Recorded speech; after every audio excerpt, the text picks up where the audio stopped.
বাংলাদেশের সব মানুষের নাম বদলাতে পারে, বইয়ের পাতায় স্বাধীনতা সংগ্রাম বদলাতে পারে। বঙ্গোপসাগরের পানি সব যেতে পারে শুকিয়েও, গোটা রাজধানী কেড়ে নিতে পারে বুড়ি গঙ্গার ঢেউ। সুন্দরবন কেটে হতে পারে ইটের ভাটার লাকড়ি, শিল্পপতিরা দেউলিয়া হয়ে খুঁজতে পারেন চাকরি। চোর গুন্ডারা পেয়ে যেতে পারে মন্ত্রীর মর্যাদা, আইনের ফাঁকে কালো টাকা সব হয়ে যেতে পারে সাদা। অনেকেই বলে এই দেশ নাকি হুজুগ জাতির দেশ, দফায় দফায় বদলায় এর রং ঢং পরিবেশ। তাই বলে ইসলাম এদেশে হুজুগে হবে না শেষ, হুজুগে হবে না শেষ। ইসলাম এদেশের পরতে পরতে জনপদে ঘরে ঘরে, ইসলাম এদেশের 90% মানুষের অন্তরে।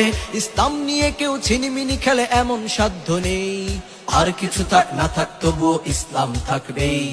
সবকিছু বদলে যাক তবুও ইসলাম থাকবেই।